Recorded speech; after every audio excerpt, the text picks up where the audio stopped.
2 రోజులు అద్భుతంగా జరిగింది. 3వ రోజు కార్యక్రమం ప్రారంభించేదానికి ముందుగా మన ఆధ్యాత్మిక గురువు, జగద్గురువు, ధ్యానయుగంలో అవతరించిన అవతార పురుషుడు పితామహ బ్రహ్మశ్రీ సుభాష్ పత్రికి పాదపద్మములకు నమస్కారం చేసుకుంటూ ఈ కార్యక్రమాన్ని ప్రారంభిస్తాం.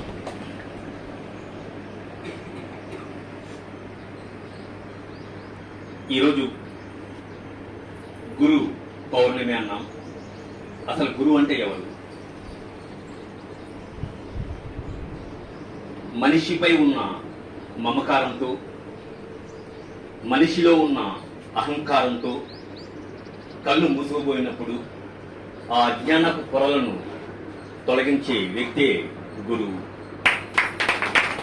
మనిషి అంటే మనీ ప్లస్ షీ. మనిషి, మనీ డబ్బు, షీ శ్రీ, ఈ రెండింటిపైన వ్యామోహంతో కళ్ళు మూసుకుపోతాయి.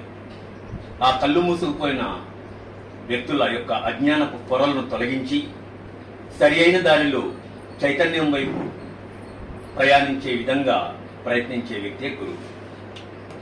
ఆయనే మన బ్రహ్మశ్రీ సుభాష్ పత్రి. అటువంటి గురు పూజోత్సవం రోజు మనం ఆధ్యాత్మికంగా నాకు ఒక 10 నిమిషాలు టైం అనుకుంటాను.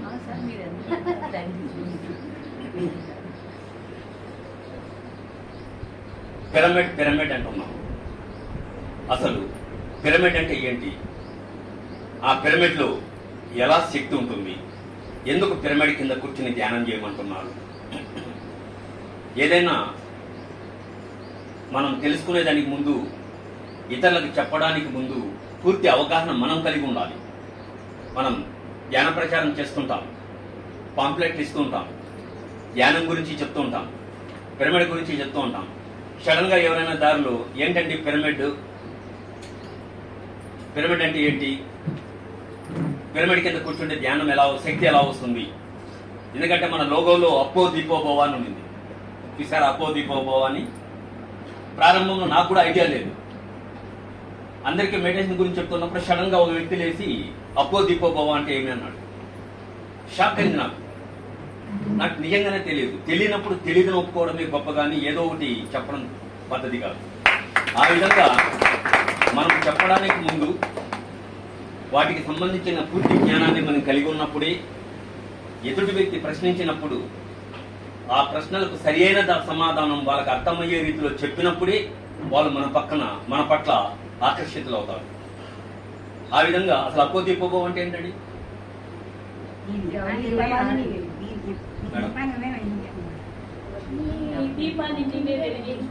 ఎవరి అజ్ఞానాన్ని వాళ్ళే తొలగించుకోవాలి, ఎవరి చీకటిని వాళ్ళే తొలగించుకోవాలి, ఎవరి దీపాన్ని వాళ్ళే వెలిగించుకోవాలి. నా కడుపు నొప్పి అయితే మీరు మాత్రం వేసుకుంటే కడుపు నొప్పి తగ్గుతుందా? తగ్గదు. కాబట్టి ఎవరి అజ్ఞానాన్ని వాళ్ళే తొలగించుకోవాలి అంటే ఇది ఎందుకు చెప్తున్నానంటే, కొంతమంది తెలిసి చేస్తున్నారో తెలియకుండా చేస్తున్నారో అర్థం కాదు, కానీ మేము హీలింగ్ చేస్తామని చాలా మంది చెప్తున్నారు. హీలింగ్ అంటే ఏంటి? అసలు వాళ్ళకు వచ్చిన రోగాలను నయం చేయడమే హీలింగ్. ఎవరి రోగాన్ని ఎవరు నయం చేస్తారు? అసలు రోగాలు ఎందుకు వస్తాయి? పత్రిజీ ఏమన్నారు? చిన్న తప్పులు చేస్తే చిన్న రోగాలు, పెద్ద తప్పులు చేస్తే పెద్ద రోగాలు అన్నారు. మీరు చేసిన తప్పులకి మీకు రోగాలు వస్తే దానికి నయం చేసే వ్యక్తి నేనెవరిని? అసలు నేనెందుకు మీ కర్మలో చేసేటాను? అలా ఎవరైనా చేస్తున్నారంటే అది ముమ్మాటికి తప్పు, 100కి 100% అది పత్రిజీ సిద్ధాంతాలకు విరుద్ధం. ఎవరి కర్మలను వాళ్ళే తొలగించుకోవాలి, అది అప్పో దీపోభవ. ఎవరి దీపాన్ని వాళ్ళే వెలిగించుకోవాలన్నాం. ఆ విధంగా ఒకరి కర్మల్లో మనం చేయి పెట్టకూడదు. ఇప్పుడు పిరమిడ్ గురించి మాట్లాడుతున్నాం. పిరమిడ్ అంటే ఏంటి? ఇప్పుడు మీరు ధ్యాన ప్రచారానికి నా దగ్గరకు వచ్చారు, నాకు పాంప్లెట్ ఇచ్చారు, అయ్యా పిరమిడ్ కింద కూర్చొని ధ్యానం చేసే శక్తి వస్తుంది అంటున్నారు.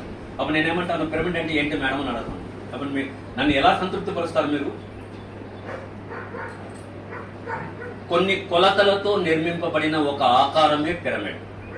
కొన్ని కొలతలు ఉంటాయి, షేప్ కాదు. ఈస్ట్, వెస్ట్, నార్త్, సౌత్ ఏ పక్క తీసిన షేప్ ఒకటే విధంగా ఉంది, కానీ ఒకటే విధంగా ఉన్నంత మాత్రాన అది పిరమిడ్ కాదు. దానికి కొన్ని నిర్దిష్టమైన కొలతలు ఉన్నాయి. ఆ కొలతల ప్రకారం నిర్మింపబడినప్పుడే అది పిరమిడ్ అవుతుంది, దానికి శక్తి వస్తుంది. నేను కూడా స్టార్టింగ్ లో మెడిటేషన్ లో చేరినప్పుడు కట్టాల పిరమిడ్లన్నీ అమ్ముతుంటే టేబుల్ పిరమిడ్ ఒకటి తీసుకున్నాను. టేబుల్ పిరమిడ్ తీసుకుని ఇప్పుడు పిరమిడ్లో ఏమంటాం, పిరమిడ్లో ఏది పెట్టినా దానికి లైఫ్ ఎక్కువ ఉంటుంది అంటాం. అంటే 5 రోజుల్లో చెడిపోయే వస్తువు 10 రోజులు ఉండొచ్చు, 10 రోజుల్లో పోయేది 20 రోజులు ఉండొచ్చు అంటున్నారు. టేబుల్ పైన పిరమిడ్ పెట్టి దాంతో అరటిపండు పెడితే 4వ రోజు 5వ రోజు కులిపోయింది. అప్పుడు నేను తిట్టాల్సింది పిరమిడ్ను కాదు. అక్కడ పిరమిడ్ లో తయారు చేసినప్పుడు, పిరమిడ్ ను తయారు చేసినప్పుడు దాంతో ఉన్న కొలతల్లో ప్రాబ్లం ఉన్నాయి. కాబట్టి పిరమిడ్ తిట్టడం వల్ల ప్రయోజనం లేదు. కాబట్టి కొలతలు సక్రమంగా లేకపోతే ఆ పిరమిడ్ కు శక్తి రాదు. అసలు పిరమిడ్ కి ఎలా శక్తి వస్తుంది? ఇప్పుడు ఇనుము, బంగారం, వెండి, రాగి, సీసము అనేకమైన లోహాలు ఉన్నాయి.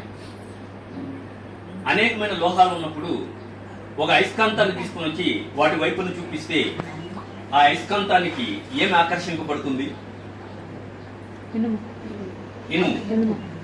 ఇనుము, బంగారం, వెండి, రాగి ఎన్నో లోహాలు ఉన్నప్పుడు ఒక ఇనుమును మాత్రమే ఆకర్షింపబడుతుంది అయస్కాంతం. అవునా కాదా? ఇది అంటే ఇనుమును ఆకర్షించే శక్తి దేనికి ఉంది? అయస్కాంతానికి ఉంది. బాగా ఎండ వస్తుంది, ఎండలో నిలబెడతాం, సూర్యునికి నేరుగా చేయి పెడతాం, కానీ ఏమీ కాదు. ఒక భూతద్దం తీసుకొని సూర్యునికి నేరుగా పెట్టి చేయి పెట్టండి, చెయ్యి ఏమవుతుంది? కాలిపోతుంది. అంటే సూర్యరశ్మిని ఆకర్షించే శక్తి దేనికి ఉంది? భూతద్దానికి. ఇనుమును ఆకర్షించే శక్తి అయస్కాంతానికి ఉన్నట్లే, సూర్యరశ్మిని ఆకర్షించే శక్తి భూతద్దానికి ఉన్నట్లే, విశ్వశక్తిని ఆకర్షించే శక్తి ఈ పిరమిడ్కు ఉంది. కాబట్టి విశ్వంలో ఎక్కడ శక్తి ఉన్నా ఆ విశ్వశక్తిని, కాస్మిక్ ఎనర్జీని ఇది ఆకర్షింపబడుతుంది. అలా విశ్వశక్తి ఆకర్షింపబడినప్పుడు దాని కింద మనం కూర్చుంటే ఆ విశ్వశక్తి మనకు వస్తుంది. ఎలా వస్తుంది సార్? ఒక రూమ్ ఉంది, రూమ్ లో ఏసీ ఆన్ చేస్తాం. ఏసీ ఆన్ చేసిన తర్వాత ఒక 10-20 నిమిషాల తర్వాత మనం పోయి కూర్చుంటాం. రూమ్ అంతా ఇదివరకే చల్లబడిపోయి ఉంటుంది. మనం కూర్చుంటే మనం చల్లబడిపోతాం. మనుషుల వరకే చల్లబడుతుందా? అందులో ఏమున్నా చల్లబడుతుందా? మీరు ఒక చైర్ వేస్తే చైర్ చల్లబడుతుంది, వాటర్ పెడితే వాటర్. అంటే ఏసీ రూమ్ లో మీరు ఏమి పెట్టినా అన్ని చల్లబడతాయి. ఇది వాస్తవమేనా? అదే విధంగానే పిరమిడ్ కింద మనుషులకు మాత్రమే కాదు ఎనర్జీ వచ్చేది. పిరమిడ్ కింద ఎవరున్నా ఏదున్నా అన్నిటికీ ఎనర్జీ వస్తుంది. కాబట్టి మీరు ఒక వాటర్ పెట్టారనుకోండి, వాటర్కి ఎనర్జీ వస్తుంది. షేవింగ్ చేసుకునే రేజర్ పెట్టారనుకోండి, రేజర్కి ఎనర్జీ వస్తుంది. అరటి పండ్లు పెడితే అరటి పండ్లకి ఎనర్జీ వస్తుంది. ప్రతి ఒక్క వస్తువుకి ఎనర్జీ వస్తుంది. కాబట్టి పిరమిడ్ అనేది విశ్వశక్తిని ఆకర్షింపజేసుకుంటుంది. దాని కింద ఎవరు కూర్చున్నా వాళ్ళకి ఆటోమేటిక్ గా ఎనర్జీ వస్తుంది. అందుకని మనం ఏమంటాం, ఎవరైనా రోగగ్రస్తులు కానీ హెల్త్ బాగాలేని వాళ్ళు కానీ ఉంటే వాళ్ళు బెడ్ పైన పనుకున్నప్పుడు ఆ బెడ్ పైన పిరమిడ్ ను పెట్టమంటాం. వాళ్ళు పనుకొని ఉన్నప్పుడు ఆటోమేటిక్ గా వాళ్ళకి ఇచ్చే ట్రీట్మెంట్ వల్ల కొంత తగ్గితే ఆ పిరమిడ్ శక్తి వల్ల ఇంకా ఫాస్ట్ గా వాళ్ళు రికవర్ అయ్యే అవకాశం ఉంటుంది. కాబట్టి అది పిరమిడ్ శక్తి. అయితే పిరమిడ్ వల్ల కొన్ని లాభాలు ఉన్నాయి. పిరమిడ్ గురించి తెలుసుకున్న దానికి ముందుగా శ్రీచక్రాన్ని గురించి తెలుసుకోవాలి. శ్రీచక్రం అంటే విన్నారు కదా అందరూ? ఏమది? లక్ష్మీ యంత్రం. శ్రీచక్రం ఎక్కడ ఉంటుంది మేడం?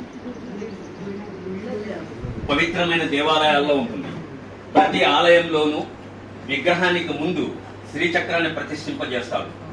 మీరు అభిషేకం చేసేటప్పుడు గమనించండి, విగ్రహానికి ముందు మొట్టమొదటిగా శ్రీచక్రానికి అభిషేకం చేసిన తర్వాతని విగ్రహానికి అభిషేకం చేస్తారు. శ్రీచక్రం ఆలయాల్లో తప్ప ఇంకెక్కడగానే పెట్టకూడదు. దాన్ని ఎంత పవిత్రంగా చూసుకుంటామో అంత ఉన్నత స్థాయికి తీసుకెళ్తుంది. దాన్ని అపవిత్రం చేస్తే పాతాళానికి తొక్కేస్తుంది. అందుకని మనం దేవాలయానికి వెళ్ళేటప్పుడు స్నానం చేయకుండా వెళ్ళాం, ఇంటికి దూరంగా ఉన్నప్పుడు వెళ్ళాం. అక్కడ పూజలు, పునస్కారాలు, వ్రతాలు, యజ్ఞాలు, యాగాలు, హోమాలు అంతా పవిత్రంగా జరుగుతుంటాయి. కాబట్టి ఎంత పవిత్రంగా ఉంటే అంతటి శక్తి ఆ శ్రీచక్రానికి వచ్చి దానివల్ల ఆ శక్తి వల్ల విగ్రహానికి శక్తి వస్తుంది. అంతేగాని శ్రీచక్రం లేకపోతే విగ్రహానికి శక్తి రాదు. వాస్తవం కాదా ఇది? శ్రీచక్రం లేకపోతే విగ్రహానికి ఎందుకు శక్తి రాదు? అలా శ్రీచక్రం లేకపోతే విగ్రహానికి శక్తి వచ్చేటట్లుంటే ఒక శిల్పి దగ్గర అన్ని విగ్రహాలు ఉంటాయి. మనం దేవాలయంలో పెట్టేది ఒక విగ్రహం, కానీ శిల్పి దగ్గర అన్ని విగ్రహాలు ఉంటాయి. కానీ ఏ ఒక్కడు కూడా శిల్పి దగ్గర పోయి దండం పెట్టుకోవటం లేదు, కొబ్బరికాయ కొట్టడం లేదు. కరెక్టా? ఆ శిల్పి దగ్గర నుంచి తెచ్చిన విగ్రహాన్ని గుడిలో ప్రతిష్ఠించినప్పుడు, దాని ముందర శ్రీచక్రం పెట్టినప్పుడు, శ్రీచక్రాన్ని పూజించినప్పుడు ఆ శక్తి విగ్రహానికి రావటం వల్ల విగ్రహంలో శక్తి ఉంటుంది. అందువల్ల విగ్రహానికి మనం దేవాలయానికి పోతున్నాం, పూజ చేస్తున్నాం. దేవాలయాలకు వెళ్ళకూడదు అనేది కూడా మూర్ఖత్వమే. అలా ఎవరైనా చెప్తే అది కూడా తప్పే. అవగాహన లోపంతో కొంతమంది చెప్తుంటారు, అవన్నీ కూడా తప్పే. కాబట్టి శ్రీచక్రానికి విపరీతమైన శక్తి ఉంది. దాన్ని పూజించే కొద్దీ, పవిత్రంగా చూసే కొద్దీ ఉన్నత శిఖరాలను అధిరోహించవచ్చు. పొరపాటును తప్పు చేస్తే పాతాలను తొక్కేసిందన్నాం. కానీ అంతకన్నా 100 రెట్లు శక్తివంతమైంది పిరమిడ్. అయితే శ్రీచక్రంలో ఉన్న విధంగా పిరమిడ్ లో కండిషన్స్ లేవు. దానికి పూజ చేయాల్సిన అవసరం లేదు, అభిషేకం చేయాల్సిన అవసరం లేదు, ఆరగింపు పెట్టాల్సిన అవసరం లేదు. మనం స్నానం చేసే కంపల్సరీగా పిరమిడ్ కింద కూర్చోవాలని రూల్ ఏం లేదు. మన ఇంటిలో ఎన్ని రూములు ఉంటే ఏ రూమ్ లోనైనా, ఇంక్లూడింగ్ బెడ్రూమ్ లోనైనా కూడా పిరమిడ్ పెట్టుకోవచ్చు. ఎక్కడైనా పెట్టుకోవచ్చు, ఎటువంటి దోషం లేదు. ఇంటికి దూరంగా ఉన్నా కూడా పిరమిడ్ కింద కూర్చొని ధ్యానం చేయొచ్చు. స్నానం చేయకుండా కూడా పిరమిడ్ కింద కూర్చొని ధ్యానం చేయొచ్చు. అయితే పిరమిడ్కి ఎప్పుడు శక్తి వస్తుంది? పిరమిడ్ కింద కూర్చొని ధ్యానం చేసే కొద్దీ అందులో విపరీతమైన శక్తి వస్తుంది. ఆ శక్తి ప్రభావం వల్ల మనమే కాకుండా మన కుటుంబం మొత్తం కూడా ఉన్నత శిఖరాలను అధిరోహించే అవకాశం ఏర్పడుతుంది. ఎక్కడైతే పిరమిడ్ ఉంటుందో అక్కడ సకల సౌఖ్యాలు అనుభవించే అవకాశం ఉంటుంది. ఎక్కడైతే పిరమిడ్ ఉంటుందో అక్కడ ఎటువంటి రోగాలు కానీ ఉండవు. ఎక్కడైతే పిరమిడ్ ఉంటుందో అక్కడ చెడు అలవాట్లు ఉంటే ఆటోమేటిక్ గా తొలగిపోతాయి. ఎక్కడైతే పిరమిడ్ ఉంటుందో అక్కడ చేతబడి చేసినా పని చేయదు. చేతబడి గురించి తెలుసు కదా మీకు? చెడుపు చేయడం. అలా చెడుపు చేసినా పని చేయదు. ఒకవేళ పిరమిడ్ పెట్టిన తర్వాత ఎవరైనా కానీ చేతబడి చేస్తే ఎవరైతే చేస్తున్నారో వాళ్ళకి ఎఫెక్ట్ ఇస్తుందే కానీ మనకేమీ కాదు. సో ఏ విధంగా చూసినా అన్ని రకాలుగా పిరమిడ్ వల్ల లాభాలే తప్ప నష్టాలు మాత్రం లేదు. కానీ శ్రీచక్రం వల్ల లాభం ఉంది, నష్టం ఉంది.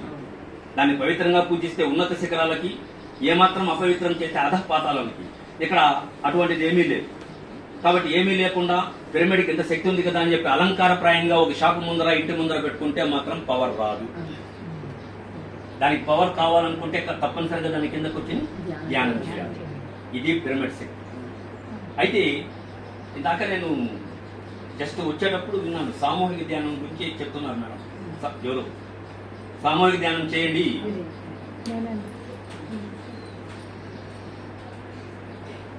మామూలుగా ఒక 7 అంతస్తుల మేడ ఉంది.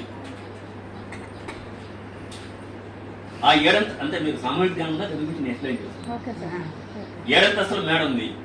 ఆ 7 అంతస్తుల మేడకి పైకి వెళ్ళడానికి 2 మార్గాలు ఉన్నాయి. ఒకటి లిఫ్ట్, రెండవది స్టెప్స్. మనం లిఫ్ట్ లోనూ వెళ్ళొచ్చు, స్టెప్స్ పైన వెళ్ళొచ్చు. కానీ ప్రతి ఒక్కరు దేనికి ఇంపార్టెన్స్ ఇస్తారు? లిఫ్ట్కే ఇస్తారు. ఎందుకని?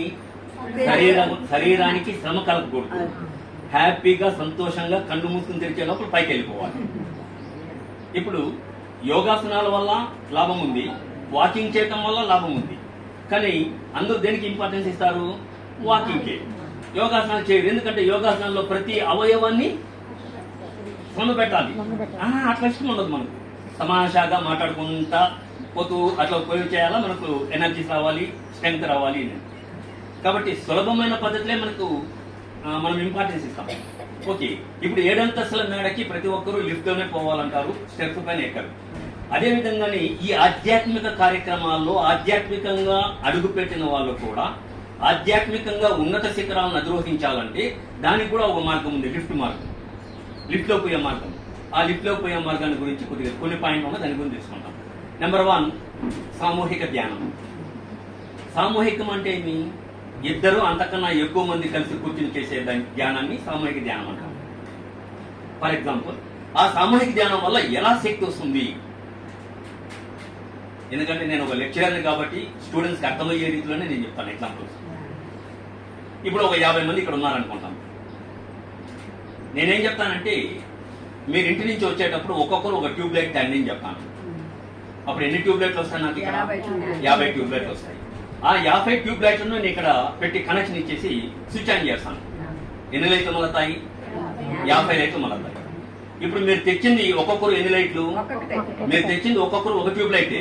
కానీ స్విచ్ ఆన్ చేస్తే మీ ట్యూబ్ లైట్ వెళ్తురు మాత్రమే మీకు వస్తుందా, 50 లైట్ల ట్యూబ్ లైట్ వెళ్తురు మీకు వస్తుందా? కదా. అదే మీరు ఇంట్లో ఒక ట్యూబ్ లైట్ వేసుకుంటే 50 లైట్లు వెళ్తురు వస్తుందా మీకు? అది సామూహిక ధ్యానానికి ఉన్న పవర్. 50 మంది వస్తే 50 ట్యూబ్ లైట్ల పవర్, 500 మంది వస్తే 500 ట్యూబ్ లైట్ల పవర్ వస్తుంది. అది ఇంట్లో కూర్చుంటే రాదు. అందువల్ల సామూహిక ధ్యానంలో కానీ కూర్చుంటే మనం ఒక ట్యూబ్ లైట్ పెట్టినా ఎంతమంది ట్యూబ్ లైట్ వెళ్తున్న మనకి ఎలా వస్తుందో అంతమంది ఎనర్జీస్ కూడా మనకు వచ్చే అవకాశాలు ఉంటాయి. కాబట్టి ఎక్కువగా సామూహిక ధ్యానాల్లో పాల్గొనాలి. నెంబర్ 2, ఏకతా ధ్యానం. ఇప్పుడు చేస్తున్నారో తెలియదు కానీ ఒకప్పుడు ఉదయం ఆదివారం ఉదయం 6 గంటల నుంచి 7 గంటల సమయాన్ని ఏకతా ధ్యానం అంటాం. దాన్ని వన్నెస్ మెడిటేషన్ అంటాం. ఏకతా ధ్యానం అంటే ఏమి? ఏకత, ప్రతి ఒక్కరూ ఒకే సమయంలో కూర్చుని చేసేదాన్ని ఏకత. ఒకే సమయంలో అన్నాను కానీ ఒకే చోట అని చెప్పటం లేదు. ఒకే సమయంలో కూర్చొని చేసేది. ఇప్పుడు ఫర్ ఎగ్జాంపుల్ ఇందాక మీరు 3 గంటల నుంచి కూర్చొని ధ్యానం చేస్తారు, ఇప్పుడు చేస్తుంటారు. కానీ అందరూ కూర్చొని చేయాలని రూల్ ఏం లేదు. కానీ ప్రతి ఆదివారం ఉదయం 6 గంటల నుంచి 7 గంటల వరకు ఈ ప్రపంచంలో ఆధ్యాత్మికంగా ఎవరైతే అడుగు పెట్టారో వాళ్ళు ఎక్కడున్నా ఏం చేస్తున్నా ధ్యానంలో కూర్చుంటారు. కారులో పోయేవాడు కారులో కూర్చొని ధ్యానం చేస్తాడు, బస్సులో పోయేవాడు బస్సులో కూర్చొని ధ్యానం చేస్తాడు, బీచ్ లో ఉన్నవాడు బీచ్ లో కూర్చొని ధ్యానం చేస్తాడు, ఇంట్లో ఉన్నవాడు ఇంట్లో కూర్చొని ధ్యానం చేస్తాడు. అందరూ కలిసి ఒకేసారి కూర్చొని చేసే ధ్యానాన్ని ఏకతా ధ్యానం అంటారు. ఇందాక సామూహిక ధ్యానానికి ఏం చెప్పాను? 50 మంది కూర్చొని చేస్తే 50 లైట్ల వెళ్తురు వస్తే ఆ 50 లైట్ల వెళ్తురు అందరూ అనుభవిస్తున్నారన్న. ఏకతా ధ్యానంలో ప్రపంచ వ్యాప్తంగా 1 కోటి మంది కూర్చొని చేస్తే 1 కోటి మంది వెళ్తురు అందరికీ వస్తాయి, కనెక్ట్ అవుతుంది. మీరు ఎక్కడైనా ఉన్ని అందరికీ కనెక్ట్ అవుతుంది. అందుకని ఏకతా ధ్యానంలో తప్పనిసరిగా ప్రతి ఒక్కరు కూడా ఆదివారం ఉదయం 6 గంటల నుంచి 7 గంటల వరకు కూర్చున్నప్పుడు మనకు ఎక్కువగా ఎనర్జీస్ వచ్చే అవకాశాలు ఉంటాయి. ఇది ఏకతా ధ్యానం. Can you able to understand? నేను చెప్పాను మీకు అర్థమవుతుంది. సో మొట్టమొదటిది సామూహిక ధ్యానం చెప్పాను, రెండవది ఏకతా ధ్యానం, మూడవది సంగీత ధ్యానం. మీరు కూర్చొని చేసేటప్పుడు మీకు మ్యూజిక్ పెడతారు. సామూహిక ధ్యానంలో ఇంకొక అడ్వాంటేజ్ మర్చిపోయాను. ఇప్పుడు సామూహిక ధ్యానంలో ఒకటి ఎనర్జీస్ ఎక్కువ వస్తుందని చెప్పాను. రెండవది ఏమంటే ఇప్పుడు మీకు ఇక్కడ చైర్లు వేశారు, మిమ్మల్ని కూర్చోమన్నారు అంటే మహిళల పక్క పురుషుల పక్క అని చెప్పుకుంటూ వచ్చినాము. కానీ కొత్త వాళ్ళ పక్క పాత వాళ్ళ పక్క అని ఏమైనా చెప్పినారా? లేదు. ఇప్పుడు మనం హోమగుండం పెడతాం. హోమగుండం పెట్టినప్పుడు కొయ్యలన్నీ వేశాం, వెలిగించాం, కర్పూరం వేశాం, వెలిగించాం, నెయ్యి వేశాం, వెలిగించాం. అవన్నీ పచ్చి కొయ్యలు. నెయ్యి ఉన్నంత వరకు వెలుగుతుంది, మళ్ళీ ఆరిపోతుంది. కర్పూరం ఉన్నంత వరకు వెలుగుతుంది, మళ్ళీ ఆరిపోతుంది. ఎంతసేపు చేసినా అట్లే జరుగుతుంది. అప్పుడేం చేయాలి? కొన్ని ఎండు కొయ్యలు తీసుకుంటాం, పచ్చి కొయ్యల చుట్టూరా ఎండు కొయ్యలు పెట్టి మనం కర్పూరం గాని నెయ్యి గాని వేస్తే అప్పుడు దాని ప్రభావంతో బాగా పేడుస్తుంటుంది. మేడం కూడా నేనే చెప్పాను. పచ్చి కొయ్యలు వెలగటం లేదు కాబట్టి దాని చుట్టూరా ఎండు కొయ్యలు పెట్టి మనం కర్పూరం గాని నెయ్యి గాని వేస్తే దాని ప్రభావంతో ఎండు కొయ్యలు గాని మండుకుంటే అప్పుడు ఆటోమేటిక్ గా పచ్చి కొయ్యలన్నీ కూడా మండుకుంటాయి. అవునా కదా? అదే విధంగానే ఇక్కడ కూర్చున్నప్పుడు కొత్త వాళ్ళు పాత వాళ్ళు ఇద్దరు ఉన్నప్పుడు కొత్త వాళ్ళకైతే అంత ఎనర్జీస్ ఎక్కువ రాదు. కారణం ఏమంటే వాళ్ళకి ఇంకా ఆలోచనలతోనే ఉంటారు కాబట్టి ఆలోచన రహిత స్థితికి వెళ్ళినప్పుడే ఎక్కువ వస్తుంది. అందువల్ల పాత వాళ్ళకైతే అలవాటు అయిపోయింటుంది కాబట్టి ఆలోచనలు వెంటనే తగ్గిపోతే విపరీతమైన శక్తి వస్తుంది. కాబట్టి ఎప్పుడైతే సీనియర్స్ పక్కన జూనియర్స్ కూర్చుంటారో వాళ్ళ ఎనర్జీస్ కూడా వీళ్ళకి వచ్చేదాని వల్ల వీళ్ళు ఫాస్ట్ గా పికప్ అయ్యేదానికి అవకాశాలు ఉంటాయి. ఇది ఇంకో అర్థం. అప్పుడు వాళ్ళు అనుకోవచ్చు, సార్ మేము ఇక్కడ కూర్చోం సార్, మేము దూరంగా కూర్చుంటాము, మా ఎనర్జీ అంతా వాళ్ళకి వెళ్ళిపోతుందేమో సార్ అనుకుంటాం. అర్థమవుతుందా? మనకు కావాల్సిన ఎనర్జీ మనకు వస్తాయి, మనకు అవసరం లేని ఎనర్జీ వాళ్ళకి పోతుంది. ఇది అనదర్ బెనిఫిట్. సామూహిక ధ్యానంలో ఇంకో బెనిఫిట్ ఇప్పుడు చెప్తున్నది మూడోది వచ్చి సంగీత ధ్యానం. సంగీతానికి సకల కోటి దేవతలు ఆవాహన అవుతారంటారు. శ్రీకృష్ణుడు ఫ్లూట్ వాయిస్తున్నాడంటే పశుపక్షాదులన్నీ మైమర్చిపోతాయి, నెమలు నాట్యం చేస్తుంది. ఆ విధంగా పశుపక్షాదులను సైతం మైమర్పించే శక్తి సంగీతానికి ఉంది. ఎప్పుడైతే సంగీతం పెట్టుకుని ధ్యానం చేస్తామో అక్కడ సకల కోటి దేవతలు ప్రత్యక్షమవుతారు. మనం ధ్యానం చేయటం వల్ల మనకు శక్తి వస్తుంది. సకల కోటి దేవతలు అక్కడ ఎప్పుడైతే ఎంటర్ అవుతారో వాళ్ళ ఎనర్జీస్ అంతా కూడా మనకు వస్తాయి. కాబట్టి సంగీత ధ్యానం వల్ల మనం ధ్యానం చేయటం వల్ల వచ్చే శక్తే కాకుండా అదనపు శక్తి కూడా వస్తుంది. Point number 1. పాయింట్ నెంబర్ 2, ఇప్పుడు మనము ఎటువంటి సంగీతం లేకుండా కామ్గా కూర్చున్నాం అనుకోండి, మనకు రకరకాలైన ఆలోచనలు వస్తూనే ఉంటాయి. అసలు ధ్యానం అంటే ఏంటి? ఏ పని చేస్తున్నామో ఆ పని పైన ధ్యాస పెట్టడమే ధ్యానం. ఏ పని చేస్తున్నామో ఆ పని పైన ధ్యాస పెట్టడమే ధ్యానం. Point number 1. పాయింట్ నెంబర్ 2, ఏ పని చెయ్యకపోవడమే ధ్యానం. ఏమి చేయకపోవడమే ధ్యానం. మీరు వంట చేస్తున్నారు, మీ కాన్సన్ట్రేషన్ ఎక్కడ ఉండాలి? వంట పైన ఉండాలి. అప్పుడే అది రుచిగా ఉంటుంది. నేను డ్రైవింగ్ చేస్తున్నాను, నా కాన్సన్ట్రేషన్ ఎక్కడ ఉండాలి? డ్రైవింగ్ పైన ఉండాలి. నేను ఎంత పెర్ఫెక్ట్ గా డ్రైవ్ చేసినా ఎదురుగా వచ్చేవాడిని నేను అబ్జర్వ్ చేయకపోతే ప్రమాదం ఏర్పడుతుంది. అదే విధంగా భోజనం చేస్తున్నాం, మన కాన్సన్ట్రేషన్ ఎక్కడ ఉండాలి? భోజనం పైన ఉండాలి. కానీ మనం ఏం చేస్తాం? టీవీ పెడతాం, టీవీ ముందు ఎదురుగా కూర్చుంటాం, టీవీ చూస్తాం, భోజనం చేస్తాం. కరెక్ట్? అది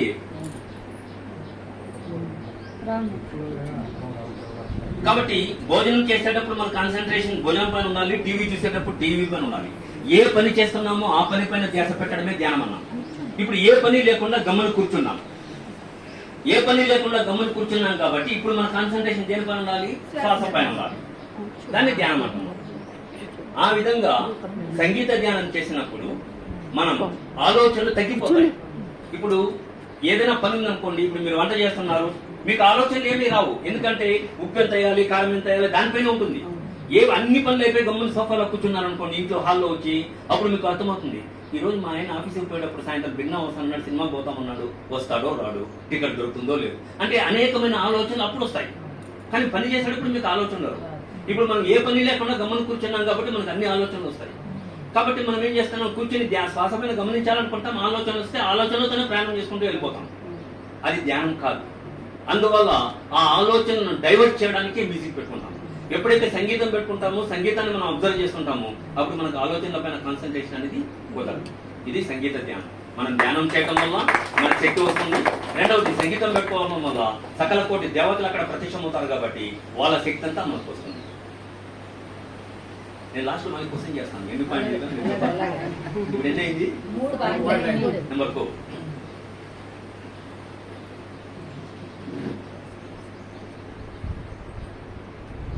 దేవాలయాల్లో ధ్యానం.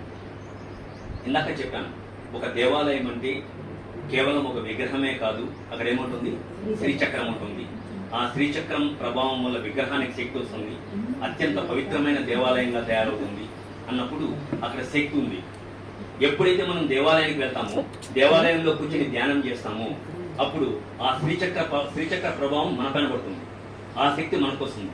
అప్పుడు మనం చేసే ధ్యానం కన్నా విపరీతమైన శక్తి వచ్చే అవకాశాలు ఉంటాయి. కాబట్టి దేవాలయాల్లో కూర్చుని తప్పనిసరిగా ధ్యానం చేసినప్పుడు ఆ శ్రీచక్రం పవర్ అనేది మన పైన పడుతుంది. మనకు విపరీతమైన శక్తి వస్తుంది, ఎనర్జీస్ వస్తాయి. ఇది 4. చనిపోయిన మహనీయుల సమాధుల దగ్గర కూర్చుని ధ్యానం చేయాలి. ఎంతో మంది మహనీయులు చనిపోయినారు. ఇప్పుడు పితామహ బ్రహ్మర్షి పత్రిజీ బాడీ వెకేట్ చేశారు. కట్టాల్లో ఉందా ఆయన సమాధి ఉంది కదా. అటువంటి సమాధుల దగ్గరికి వెళ్ళినప్పుడు, చనిపోయిన మహనీయుల సమాధుల దగ్గరికి వెళ్ళినప్పుడు, అక్కడ సమాధుల దగ్గర కూర్చుని ధ్యానం చేసినప్పుడు వాళ్ళ శక్తి వల్ల మనకు విపరీతమైన శక్తి వస్తుంది. మనం ధ్యానం చేయటం వల్ల ఈ ప్రపంచంలో ఎక్కడ కూర్చున్నా శక్తి వస్తుంది. అది మామూలు శక్తి. ఇప్పుడు మనకు కావాల్సింది ఏమి? అదనపు శక్తి. మనం ధ్యానం చేయడం వల్ల వచ్చే శక్తి కాకుండా అదనపు శక్తి కావాలి. ఆ అదనపు శక్తి వాళ్ళ దగ్గర నుంచి వస్తుంది. కాబట్టి చనిపోయిన మహనీయుల సమాధుల దగ్గరికి వెళ్ళినప్పుడు తప్పనిసరిగా అక్కడ కూర్చుని ధ్యానం చేయాలి. ఎత్తైన కొండల పైన కూర్చుని ధ్యానం చేయడం. ఇప్పుడు మీరు తిరుమల తీసుకోండి, వెంకటేశ్వర స్వామి 7 కొండల పైన ఉన్నాడు. విజయవాడ తీసుకోండి, కనకదుర్గమ్మ కొండపైన ఉంది. తిరుత్తని తీసుకోండి, సుబ్రహ్మణ్య స్వామి కొండపైన ఉన్నాడు. అయ్యప్ప తీసుకోండి, కొండపైన ఉన్నారు. ప్రతి ఒక్కరు ఎక్కడ ఉన్నారు? కొండల పైన. ఎత్తైన కొండలన్నీ కూడా అత్యంత శక్తివంతమైన క్షేత్రాలు. అత్యంత శక్తివంతమైన క్షేత్రాలు కాబట్టి అందుకని హిమాలయాస్కి వెళ్ళినారంటే ఖచ్చితంగా శివుని చూడొచ్చు అని చెప్తారు. ఖచ్చితంగా శివుని చూడొచ్చు అంటారు. ప్రతి ఒక్క శిఖరం పవిత్రమైన శక్తి క్షేత్రం. కాబట్టి ఎక్కడ కొండల దగ్గరికి వెళ్ళినా అక్కడ కొండలపైన దాన్ని కూర్చొని ధ్యానం చేస్తే మనకు విపరీతమైన శక్తి వస్తుంది. కొండలపైన కూర్చొని ధ్యానం చేయడం, పచ్చని చెట్ల కింద కూర్చొని ధ్యానం చేయడం. మీరు పురాణాలను పరిశీలిస్తే, మహాభారతం, రామాయణం లాంటి గ్రంథాలను కానీ పరిశీలిస్తే, బ్రాహ్మణులు, క్షత్రియులు ఇంత ముందు తపస్సు చేసేవారు. ఆ తపస్సుని ఈరోజు మనం ఏమంటున్నాం? ధ్యానం అంటున్నాం కదా. తపస్సునే ధ్యానం అంటున్నాం. ఆ రోజు తపస్సు చేయడానికి ఏం చేసేవారు? భార్యా బిడ్డలను, కుటుంబాన్ని, సర్వస్వాన్ని, చేస్తున్న వృత్తిని అన్నింటినీ వదిలేసి అడవుల్లో కూర్చొని సంవత్సరాల తరబడి చెట్ల కింద, పుట్టల కింద, గుట్టల కింద కూర్చొని తపస్సు చేసేవారు. సంవత్సరాల తరబడి తపస్సు చేస్తే గడ్డాలు, మీసాలు పెరిగిపోయి, పుట్టలు పెరిగిపోయి, రంభా, ఉర్వశి, మేనకా లాంటి వాళ్ళ దగ్గర నుంచి ఆ తపోభంగానికి ఎన్నో వాళ్ళు చేసినా వాటన్నింటినీ తట్టుకుని నిలబడగలిగినప్పుడే దేవుడు ప్రత్యక్షమయ్యేవాడు. చాలా కఠినాతి కఠినమైన పరీక్షలు ఆ రోజుల్లో. కానీ ఈరోజు మన పితామహ బ్రహ్మర్షి సుభాష్ పత్రిజీ వల్ల మనము భార్యా బిడ్డలను వదలాల్సిన అవసరం లేదు, చేస్తున్న వృత్తిని వదలాల్సిన అవసరం లేదు, కుటుంబాన్ని వదలాల్సిన అవసరం లేదు, అడవులకు పరిగెత్తాల్సిన అవసరం లేదు. ఈ ప్రపంచంలో మనం ఎక్కడ తలుచుకుంటే, ఎక్కడ కూర్చుంటే అక్కడ ధ్యానం చేసుకోవచ్చు.